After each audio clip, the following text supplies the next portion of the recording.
الحمد لله نحمده ونستعينه ونستغفره ونؤمن به ونتوكل عليه ونعوذ بالله من شرور أنفسنا ومن سيئات أعمالنا من يهده الله فلا مضل له ومن يضلله فلا هادي له ونشهد أن لا إله إلا الله وحده لا شريك له ونشهد أن سيدنا وحبيبنا ومولانا محمدا عبده ورسوله الذي أرسله بالحق بشيرا ونذيرا وداعيا إلى الله بإذنه وسراجا منيرا فقد قال الله تعالى في كلامه المجيد وفرقانه الحميد أعوذ بالله من الشيطان الرجيم بسم الله الرحمن الرحيم إن الله وملائكته يصلون على النبي يا أيها الذين آمنوا صلوا عليه وسلموا تسليما সবাই মহব্বতের সাথে দরুদ পড়ি আল্লাহুম্মা সাল্লি আলা মুহাম্মাদিন ওয়া আলা আলি মুহাম্মাদ কামা সাল্লাইতা আলা ইব্রাহিম ওয়া আলা আলি ইব্রাহিম ইন্নাকা হামিদুম মাজিদ আল্লাহুম্মা বারিক আলা মুহাম্মাদিন وعلى آل محمد كما باركت على إبراهيم وعلى آل إبراهيم إنك حميد مجيد আলহামদুলিল্লাহ আল্লাহ সুবহানাহু ওয়া তাআলা যিনি আজকে এই ঘরনাগরা পশ্চিমপাড়া যায় মসজিদ কর্তৃক আয়োজিত ইসলামী জালসা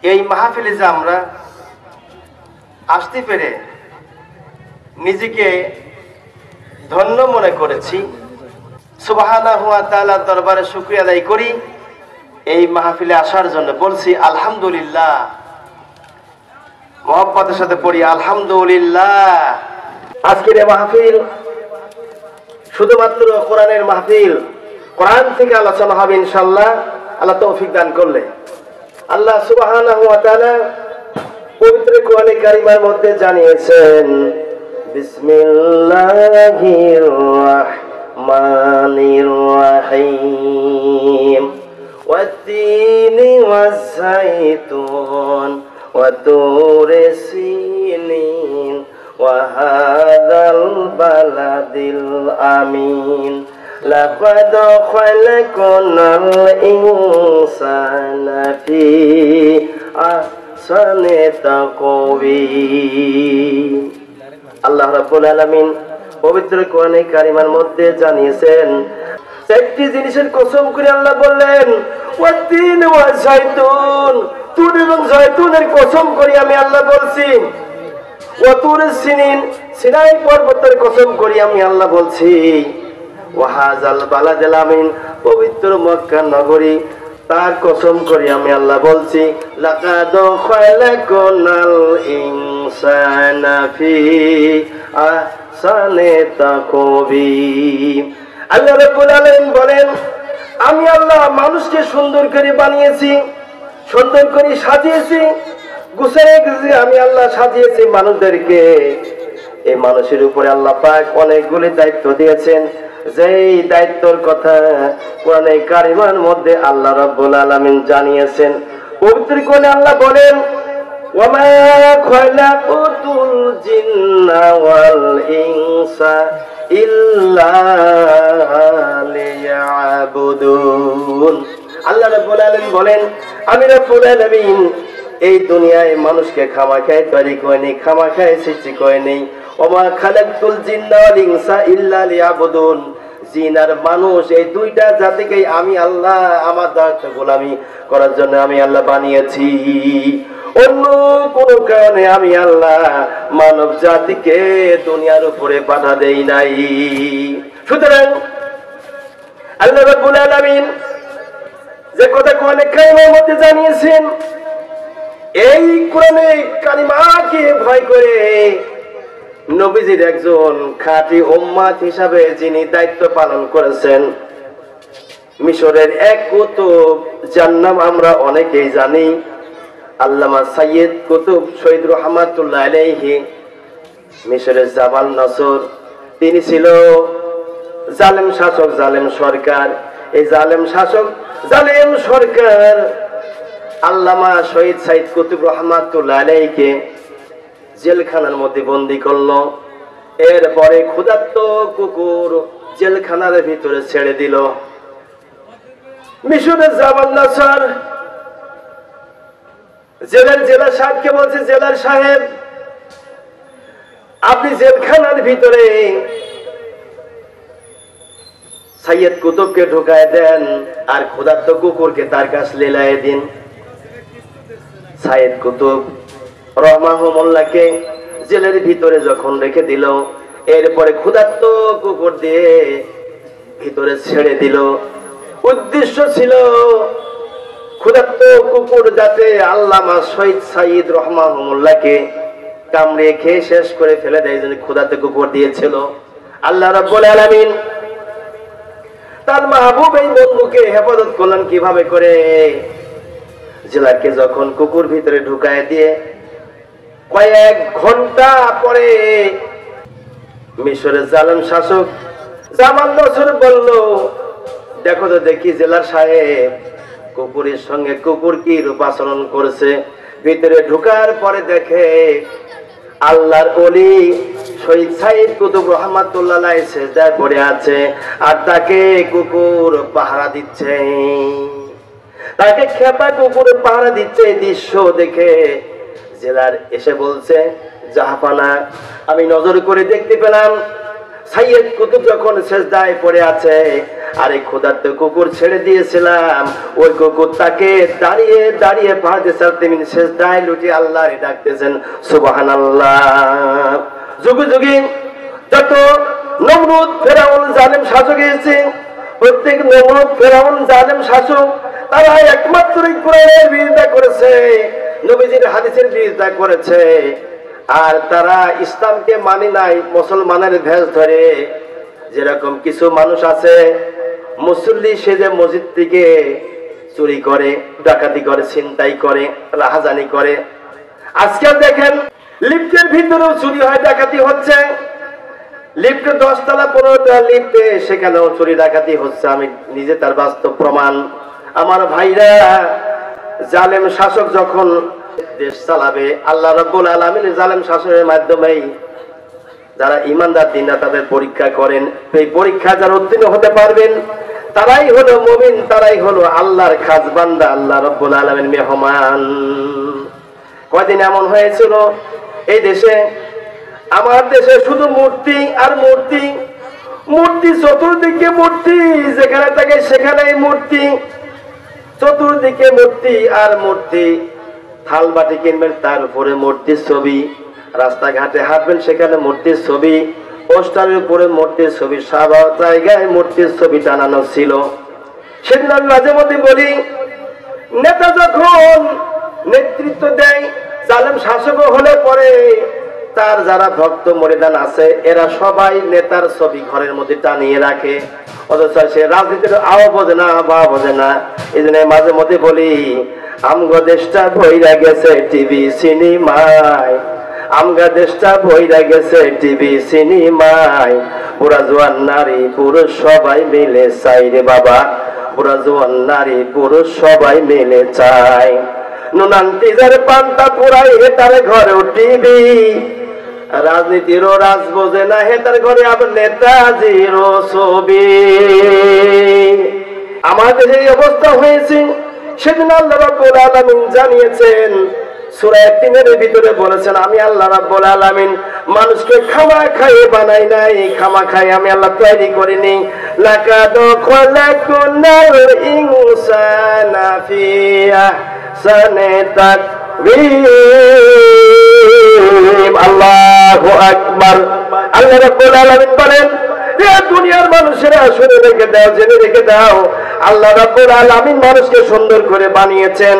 এই সুন্দর চেহারাটুকু আল্লাহর কাছে তোমরা সিজদার মাধ্যমে কাঁদবা, রুকুর মাধ্যমে কাঁদবা, আল্লাহ পাককে কোরআন তেলাওয়াতের মাধ্যমে কাঁদবে। কোরআন তেলাওয়াত যখন করে নামাজের ভিতরে দণ্ডায়মান হয়ে যাও, আল্লাহ রাব্বুল আলামিন পূর্বের যত সগীরা গুনাহ আছে সমস্ত সগীরা গুনাহগুলি আমার আল্লাহ রাব্বুল আলামিন মাফ করে দিবেন। সুবহানাল্লাহ। আমার বন্ধুগণ, যে কথা বলতেই কথা এনেছি, মিশরের নীল দরিয়ার পাশ দিয়ে যাচ্ছিল আল্লাহর নবী জলিল কদর সাহাবী আমর ইবনে আস রাদিয়াল্লাহু তাআলা আনহু। যেতে গিয়ে দেখে সুন্দরী একটা মেয়ে, এত সুন্দর চেহারা মানুষকে আল্লাহ রাব্বুল আলামিন দিয়েছেন। আমার দেশে তো কয়েকটি মাত্র রাষ্ট্র, এই রাষ্ট্রের ভিতরে একজন মেয়ে বিশ্ব সুন্দরী বলে তাকে পরিচয় করে দেওয়া হচ্ছে, যার নাম হলো রাশমিকা মান্দানা। এই রাশমিকা মান্দানার প্রেমে কত ছেলে পড়ে তা আমি জানি না, কিন্তু এই রাশমিকা মান্দানার চাইতেও যে শ্রেষ্ঠতম চেহারা দুনিয়ার বুকে আল্লাহ রাব্বুল আলামিন চারজন নারীকে আল্লাহ তিনি দান করেছিলেন। সুবহানাল্লাহ। তার মধ্যে নাম্বার 1 যিনি ছিলেন সবচেয়ে সুন্দরী মহিলা, তিনি হলেন হযরতে আদম আলাইহিস সালামের স্ত্রী হযরত হাওয়া আলাইহিস সালাম। এত সুন্দর চেহারা আল্লাহ রাব্বুল আলামিন তাকে দিয়েছিলেন। এই চেহারা অনুযায়ী আল্লাহ পাক যখন তাকে তার সৌন্দর্য রূপরেখা দান করলেন, আদম আলাইহিস সালামের বাঁকা হাত দিয়ে আল্লাহ পাক আমার আম্মাজান হযরত হাওয়া আলাইহিস সালামকে বানালেন। এত সুন্দরী মহিলা আল্লাহর জগতে আরেকটা বার আসি নাই। এই মহিলাকে দেখে, অর্থাৎ আদম আলাইহিস সালাম তার স্ত্রী হাওয়া আলাইহিস সালামকে দেখে তিনি আকৃষ্ট হয়ে গেলেন, গায়ে হাত দিবেন। আল্লাহ বললেন থামুন বন্ধু, গায়ে হাত দেওয়া যাবে না। কেন গায়ে হাত দেওয়া যাবে না? গায়ে হাত দিতে গেলে পরে কোনটা প্রয়োজন সেইটা আমাকে করে দেন। আল্লাহ বলেন ও আমার আদম, আমার বন্ধুর উপরে দুরূদ শরীফ পড়তে হবে, তাহলে পরে তেল মোহরের হক আদায় হবে। তার কারণ হলো মহিলাদেরকে যখন ভক্ষণ করা হয় তাদের তেলের মোহর আদায় করতে হবে। তেল মোহর না দিয়ে আপনি তার গায়ে হাত দিতে পারবেন না। তেল মোহর কিভাবে আদায় করবো? আল্লাহ টাকা পয়সা নাই। আল্লাহ বললেন আমার বন্ধু মুহাম্মদুর রাসূলুল্লাহ সাল্লাল্লাহু আলাইহি সাল্লামের উপরে দুরূদ পাঠ করুন। এতে বোঝা গেল তেল মোহর দেওয়া হলো ফরজ। তেল মোহর না দিয়ে যে সকল লোকেরা স্ত্রীর কাজ যাবে, স্ত্রীর কাজ যাওয়ার পরে সন্তান আদি জন্ম দিবে, আমার মনে হয় ফরজ তরফ করার গুনাহ অনুযায়ী ওই সন্তান কতটুকু আল্লাহ ওয়ালা হবে আল্লাহ রাব্বুল আলামিন তিনি ভালো জানেন। সুতরাং তেল মোহর আদায় করা ফরজ, আল্লাহর বিধান মানা ফরজ, এটা হলো তার প্রমাণ। এরপরে আল্লাহ রাব্বুল আলামিন হযরতে হাওয়া আলাইহিস সালামকে আদম আলাইহিস সালামের সঙ্গে মিলন ঘটানোর ব্যবস্থা করলেন। সুতরাং তার থেকে বোঝা যায় তেল মোহর আদায় করা ফরজ। আর আদম আলাইহিস সালামের স্ত্রী হযরত হাওয়া আলাইহিস সালামের চেহারা সবচেয়ে সুন্দরী পেয়েছিলেন। কিসির আপনার বিশ্ব সুন্দরী, এই বিশ্ব সুন্দরী রাশমিকা মান্দানা এর চাইতে কোটি কোটি গুণে সুন্দরী হযরত হাওয়া আলাইহিস সালাম ছিলেন। নাম্বার 2 যিনি ছিলেন বিশ্ব সুন্দরী তিনি হলেন হযরত ইউসুফ আলাইহিস সালামের স্ত্রী জুলাইখা। হযরত জুলাইখা তিনি বিশ্ব সুন্দরী এত ছিলেন যা তুলনা হয় না রে। নাম্বার 3 যিনি বিশ্ব সুন্দরী ছিলেন তিনি হযরত ইব্রাহিম আলাইহিস সালামের প্রথম স্ত্রী হযরত সারা আলাইহিস সালাম। হযরত ইব্রাহিম আলাইহিস সালামের স্ত্রী হযরত সারা আলাইহিস সালাম তিনি ছিলেন বিশ্ব সুন্দরী। এত সুন্দরী মহিলা আল্লাহর জগতে তৃতীয়র পরে আর একটার পরে আর কেউ আসে না। তার মানে হলো নাম্বার 3 তে হযরতে ইব্রাহিম আলাইহিস সালামের স্ত্রী হযরত সারা আলাইহিস সালামের সৌন্দর্য চেহারা ছিলেন সুবহানাল্লাহ। নাম্বার 4 যিনি সুন্দরী ছিলেন তিনি হলেন সাইয়্যিদুল মুরসালিন খাতাবান নবীন নবী মুহাম্মদ রাসূলুল্লাহ সাল্লাল্লাহু আলাইহি সাল্লাম, যিনি ছিলেন तमाम পৃথিবীর মানুষের নেতা, দুনিয়ার বাচ্চা, পরকালের বাচ্চা, সরকারের দু আলম মুহাম্মদ সাল্লাল্লাহু আলাইহি সাল্লাম, তার আদরের দুলালি হযরত ফাতেমাতুজ জোহরা রাদিয়াল্লাহু তাআলা আনহা, তিনি ছিলেন অত্যন্ত সুন্দরী মেয়ে। পৃথিবীর বুকে অমন সুন্দরী নারী আল্লাহ রাব্বুল আলামিন আর দুনিয়ায় পাঠায় নাই। রাসমিকা মান্দিনাকে দেখে লোকেরা পাগল হয়ে গেছে, একজন যুবকের তো পাগলের মতো পাগলই হয়ে গেছে। এই পাগল পার বুদ্ধি লইয়ে আবার জিহাদ করতে চায়। যুবকদেরকে বলছি, যুবকেরা তোমরা যদি এর চাইতে সুন্দরী নারী পেতে চাও তাহলে তোমরা একমাত্র এই কোরআনটারে আঁকড়িয়ে ধরো। ওয়াতাসিমু বিহাবলিল্লাহি জামিআ ওয়ালা তাফারাকু, কোরআন আঁকড়িয়ে ধরে আমল করো, ওয়ালা তাফারাকু, বিচ্ছিন্ন হয়ে যাও না। কোরআনের উপরে আমল করো, নিজের জীবন জগতের উপরে আমল করো।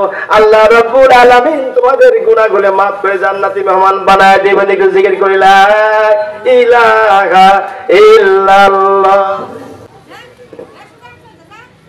লা ইলাহা ইল্লাল্লাহ, লা ইলাহা ইল্লাল্লাহ, লা ইলাহা ইল্লাল্লাহু মুহাম্মাদুর রাসূলুল্লাহ সাল্লাল্লাহু আলাইহি ওয়াসাল্লাম। তাহলে আমরা বুঝতে পারলাম এই পৃথিবীতে চারজন নারী আছে সবচেয়ে সুন্দরী মহিলা, তার চাইতে সুন্দরী মহিলা আল্লাহর জগতে আর আল্লাহ রাব্বুল আলামিন পাঠাবেন, আর কোনো পাঠাবেন না। হযরত ফাতেমাতুজ জোহরা রাদিয়াল্লাহু তাআলা আনহা এত সুন্দরী মহিলা ছিলেন, অযথা তিনি কোন সময় মাথার কাপড় ফেলান নেই। তার চেহারা কতটুকু গঠন, কতটুকু কেমন মোটা, কেমন তাজা, কেমন লম্বা, কেমন খাটো, লোকেরা অনুভব করবে বলে যখন তার মৃত্যুর সময় ঘনায় এসেছে, এই মৃত্যুর সময় পর্যন্ত তার পনের স্বামী হযরত আলীকে দেখে বলেন, পনের স্বামী, আমার এই জীবন জৈবন কোনদিন কোন মানুষকে, বাইরে মানুষকে আমি দেখাই নাই। আমি যখন মারা যাবো পনের স্বামী, আমার এই বইটুকুন যেন কেউ দেখতে না পায়, আপনি আমাকে বেশি লোকজন বলা বলির দরকার নাই, রাতের গভীর আধারে দাফন কাফন করে কবরের মধ্যে মাকতুম করে রেখে দিবেন। রাতে যখন সে ইন্তেকাল করলেন, তার ইতিহাসের মধ্যে লিখেছে নিজে হাতে তিনি গরম পানি করেছিলেন। মৃত্যুর পরে গোসল করে গরম পানি নিজে হাতে করলেন, সংসারের কাপড় চোপড় আসবাবপত্র গোছালেন, 2 সন্তানকে খাওয়ালেন নিজে হাতে। আর তিনি যখন এই দুনিয়া থেকে বিদায় হয়ে চলে গেলেন, ওই সময় ছিল পবিত্র মাহে রমজান মাস। এই মাহে রমজান মাসে ফাতেমাতুজ জোহরা রাদিয়াল্লাহু তাআলা আনহা এই দুনিয়া থেকে বিদায় গ্রহণ করেছিলেন। বিদায় গ্রহণ করার পরে গভীর রাত্রিতে হযরত আবু যর গিফারি রাদিয়াল্লাহু তাআলা আনহু, আবু যর গিফারি রাদিয়াল্লাহু আনহুকে স্বপ্নের ভিতরে আল্লাহর নবী বলে দিলেন যে আবু যর গিফারি রাদিয়াল্লাহু আনহুর ব্যাপারে বলা হয়েছে, হযরত আবু যর গিফারি খাদেমে খায়রুল বাশার, হযরত আবু যর গিফারি খাদেমে খায়রুল বাশার, খিদমত মোর জিন্দেগি ভর না বানাইয়া আপনা ঘর। হযরত আবু যর গিফারি রাদিয়াল্লাহু আনহু সারা জীবন ধরে নবীজির খেদমত করেছেন, নিজের জন্য একটা ঘরও বানাতে পারেন নাই। সেই আবু যর গিফারি রাদিয়াল্লাহু তাআলা আনহুকে স্বপ্নের ভিতরে নবীজি বলছেন, আবু যর গিফারি রে, তুমি জানো নি আমার বিটি ফাতেমা এই পৃথিবীটার নাই রে, যাও না যাও, আমার বিটির খাট ধরার জন্য একজন মানুষ শর্ট পড়েছে, তুমি চলে যাও। সে একজন মানুষ কে? আল্লাহ নবী স্বপ্নের ভিতরে তাকে স্মরণ করিয়ে দিলেন। হযরত আবু যর গিফারি রাদিয়াল্লাহু তাআলা আনহু স্বপ্নের দিকে যখন ফারেক হলেন, ছুটলেন মা ফাতেমা রাদিয়াল্লাহু তাআলা আনহার বাড়ির দিকে যাওয়ার পরে ভিতরে দেখে টিম টিম করে আলো জ্বলছে, কাপড় পরানো হয়েছে, গোসল হয়ে গেছে, খাট ধরবে 3 বাপতি রয়েছে, তার মানে ইমাম হাসান হুসাইন রাদিয়াল্লাহু তাআলা আনহু, হযরত আলী রাদিয়াল্লাহু আনহু, এই 3 জন রয়েছে। খাট ধরার লোক একজন মাত্র বাকি আছে, 4 কোণে 4টি খাটের পায়ে ধরবে। হযরত আবু যর গিফারী রাদিয়াল্লাহু আনহু মা ফাতেমার বাড়িতে যাওয়ার আগে সালাম জানালেন, বাড়ি থেকে সালাম করে ভিতরে প্রবেশ করলেন। হযরত আলী বলেন, আবু যর গিফারী রে, কেমনি খবর পাইলা গো ফাতেমা দুনিয়ায় নাই? হযরত আবু যর গিফারী বলেন, ও আল্লাহর নবীর সাহাবী, জান্নাতি সার্টিফিকেট প্রাপ্ত সাহাবী গো, গভীর রাত্রিতে ঘুমায় আছি আমি, আমার নবী পানের ছবি যিনি আর দুনিয়ায় আসবে না। ওই নবী স্বপ্নের ভিতরে বললেন, আবু যর রে, আমার বিটি ফাতেমা আর দুনিয়ায় নাই, তার খাটের পায়ে ধরার জন্য 3 জন হয়েছে, একজন বাকি আছে রে আবু যর, যা যা যা, আমার ফাতেমার খাটের পায়ে ধরার জন্য যা। ভাই আলী নবীজির স্বপ্নে ভিতরে আমাকে খবরটা দিয়ে চলে গেছে। স্বপ্ন যখন ভেঙে গেল, ঘুম ভেঙে যায়, স্বপ্ন থেকে আমি খেয়াল করলাম আমার স্বপ্নের অর্থ কি দাঁড়াই আমি জানি না। নবীজির স্বপ্ন কোনোদিন মিথ্যা হতে পারে না। আমি তাই ছুটেছি, দেখি নবীজির স্বপ্নের সাথে মা ফাতেমা ইন্তেকাল করেছেন, এটা মিল হয়ে গেছে। আল্লাহু আকবার। এত সুন্দর চেহারা, রূপ, যৌবন, কোনদিনের জন্য বিশ্ব সুন্দরী হিসাবে 4 জন যে তারা মহিলা ছিলেন দুনিয়ার বুকে, রাশমিকা মান্দানাকে দেখি যারা পাগল হয়েছ, 4 জন দুনিয়াতে যে নারী পাঠা আল্লাহ দিয়েছেন, তাদের চাইতে সুন্দরী সুন্দরী হাজার হাজার গুণে সুন্দরী মহিলারা পাবে। ও তরুণ যুবকরা, আল্লাহ জান্নাতি হুর, ওই হুরকে পেতে গেলে পরে কোরআনের আন্দোলন করতে হবে, কোরআনের শাসন ব্যবস্থা জমিনে চালু করার চেষ্টা করতে হবে। নামাজ শুধু পড়লেই হবে না, নামাজ শুধু ইবাদত বন্দেগী নয়। ওমা খালাকতুল জিন্না ওয়াল ইনসা ইল্লা লিয়াবুদুন, আল্লাহ শুধু নামাজ পড়ার কথা বলেন নাই, মানুষ আর জিন কি ইবাদত বন্দি নামাজ বোঝায় না, শুধু ইবাদত বন্দিকে বলতে হজ বোঝায়, নামাজ বোঝায়, যাকাত বোঝায়, জিহাদ বোঝায়। এই ইসলামের ভিতরে কোরআনের মধ্যে যা আছে প্রত্যেকটা জিনিসের উপরে আমল করিয়ে নবীর সুন্নাতগুলো মেনে যদি যাওয়া যায়, আল্লাহ রাব্বুল আলামিন বলেন, রে দুনিয়ার মানুষেরা শোনো, আমি রব্বুল আলামিন ওয়াদা করতেছি, যারা আমার কোরআন অনুযায়ী চলবা, দিন কায়েমের আন্দোলন করবে, আমার দিন জমিনে শাসন ব্যবস্থা চালু করার চেষ্টা করবে, আমার জমিনে সৎ শাসকের আনবা, কোরআনের শাসন ব্যবস্থা চালু করার চেষ্টা করবা, আমি রব্বুল আলামিন ওয়াদা দিচ্ছি, ফাদখুলি ফি ইবাদি ওয়াদখুলি জান্নাতি। আল্লাহু আকবার।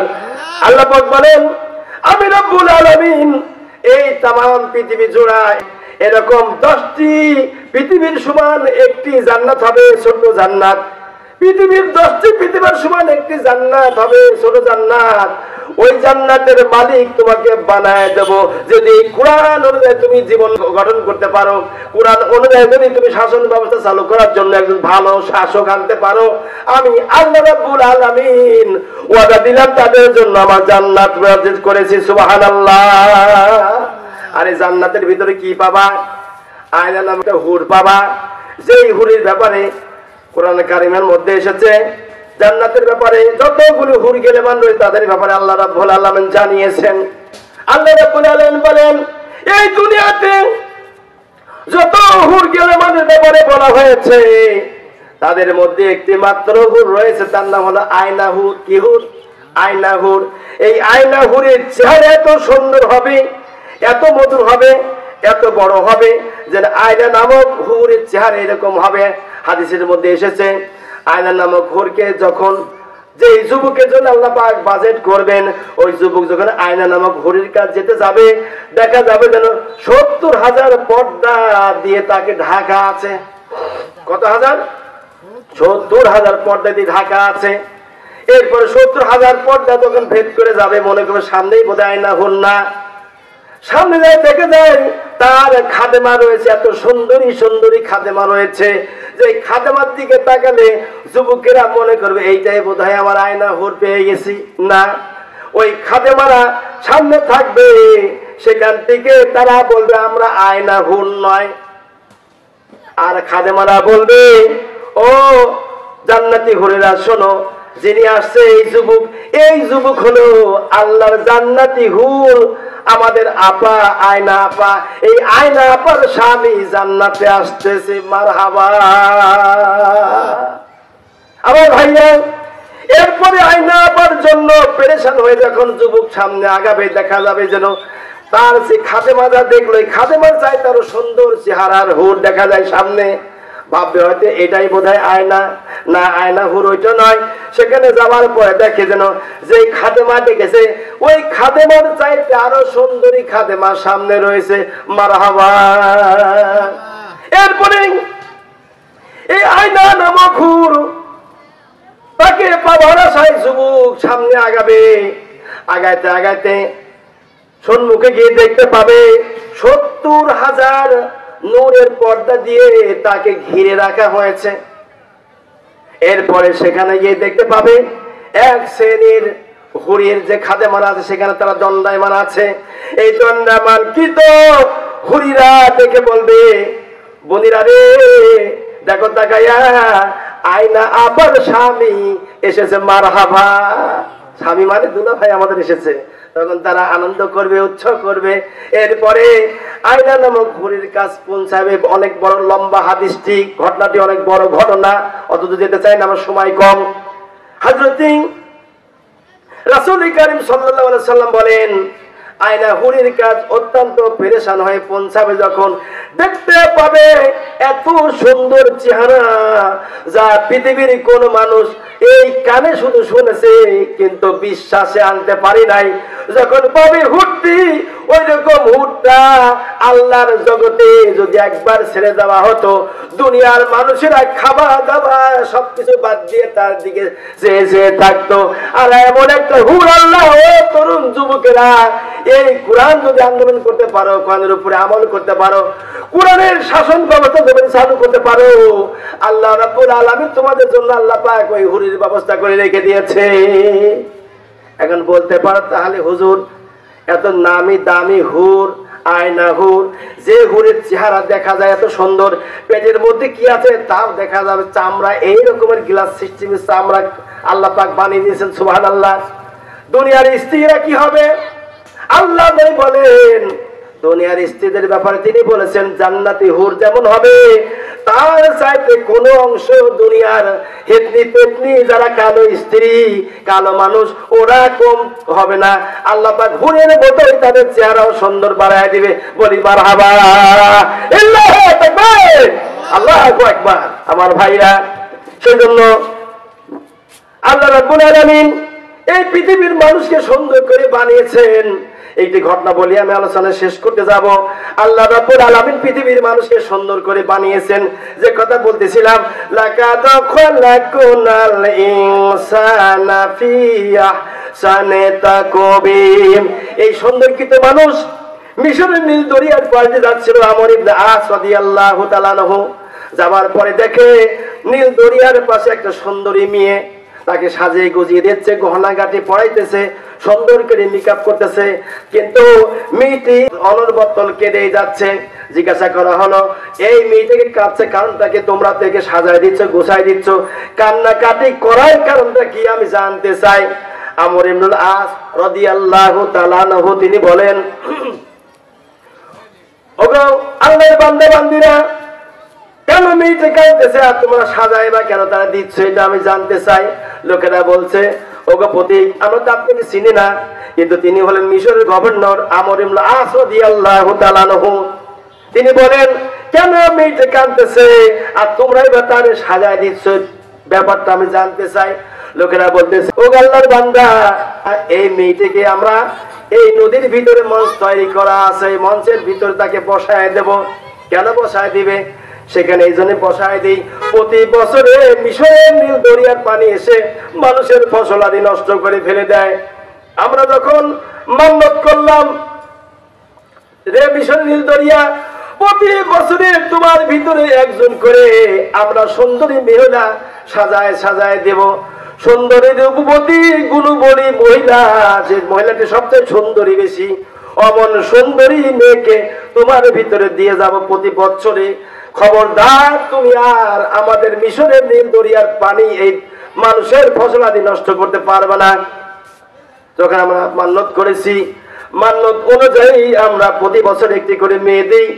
তা থেকে নিয়ে আমাদের মিশরের নীল দরিয়ার পানিতে আমাদের ফসল আদি নষ্ট হয় না। বলা হলো তোমরা যখন মান্যত করেছো তবে অপেক্ষা করো, আমি না আসা পর্যন্ত এই মেয়েটিকে মঞ্চে রেখে আসবা না। আমার পরিচয় শোনো, আমি হলাম আল্লাহর নবী মুহাম্মদুর রাসূলুল্লাহ সাল্লাল্লাহু আলাইহি ওয়াসাল্লামের সাহাবী। আমার নাম আমর ইবনে আস, আমি হলাম রাসূলের সাহাবী গো, শুনে রেখে দাও। আমি উমর ইবনে খাত্তাব রাদিয়াল্লাহু তাআলা আনহুর খেলাফত চলছে, তার কাছে জেনে আসি। মহিলাটি এবার বসে আছে, লোকজন সকলে বসা আছে। অমন সময় আমর ইবনে আস রাদিয়াল্লাহু তাআলা আনহু উমরের দরবারে গেলেন। খলিফাতুল মুসলিমিন আমিরুল মুমিনিন উমর ইবনে খাত্তাব রাদিয়াল্লাহু তাআলা আনহুর দরবারে গিয়ে বলছেন, আমিরুল মুমিনিন, এমন একটা দৃশ্য দেখে আসছি গো, জীবনে ভাবতেও পারি নাই। কি দৃশ্য? মিশরের নীল দরিয়ার পানিতে লোকের ফসলাদি নষ্ট করত, যার কারণে এলাকার লোকেরা মান্যত করেছে প্রতি বছর একটা করে সুন্দরী মেয়েকে সাজিয়ে গুজিয়ে দরিয়ার মাঝখানে মঞ্চ তৈরি করে মঞ্চের উপরে বসায় দিয়ে আসা হবে। তারপর থেকে নিয়ে নাকি ওই মিশরের নীল দরিয়ার পানিতে মানুষের ফসলাদি নষ্ট হয় না। আমি এই দৃশ্য দেখে এসে বলছি অপেক্ষা করো, আল্লাহ পাক বানিয়েছেন লাকাদ খালাকনাল ইনসানা ফি আহসানি তাকওয়িম। আল্লাহু আকবার। আল্লাহ রাব্বুল আলামিন সুন্দর করে মানুষ বানিয়েছে। এই সুন্দর মানুষ কেন নদীর মধ্যে যাবে, এটা আমার প্রশ্ন। আমিরুল মুমিনিন, এর কোনো ব্যবস্থা আছে কিনা তাড়াতাড়ি বলুন, ওরা অপেক্ষায় আছে আমার জন্য। আমিরুল মুমিনিন খলিফাতুল মুসলিমিন উমর ইবনে খাত্তাব রাদিয়াল্লাহু তখন তিনি চিঠি লেখেন একখানা। চিঠি লেখার পরে বলছেন, ওগো মিশরের গভর্নর, আমার এই পত্রখানি নীল দরিয়ার কিনারায় দাঁড়িয়ে দাঁড়িয়ে বলবেন।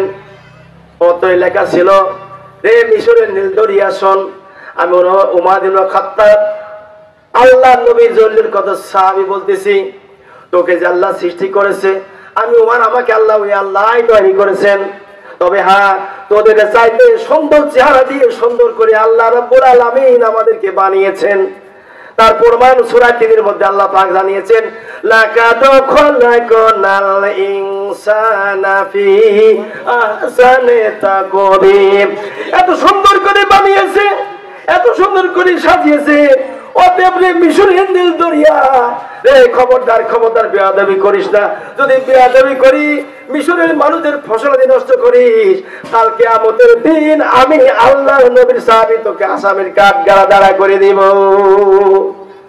উমর ইবনে খাত্তাব রাদিয়াল্লাহু তাআলা আনহুর পত্রটি আমর ইবনে আস রাদিয়াল্লাহু তাআলা আনহু যখন পড়লেন, পড়ার পর থেকে নিয়ে আজ পর্যন্ত আল্লাহ রাব্বুল আলামিনের সেই বন্দাবাদীদের ফসলা দিয়া নষ্ট করে দেয় না, বলি মারহাবা।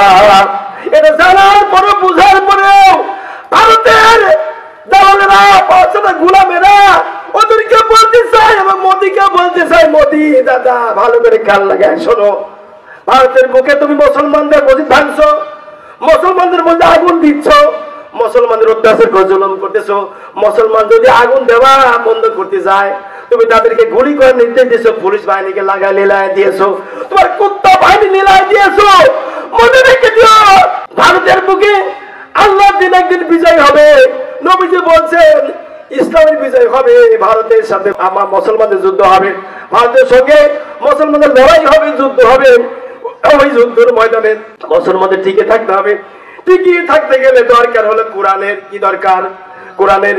কোরআন ছাড়া কোন যুবক তরুণেরা যাদের ময়দানে তোমার টিকে থাকতে পারবে না। সুতরাং এসো তো দাবাত দিই, কোরআনের দাবাত দিই।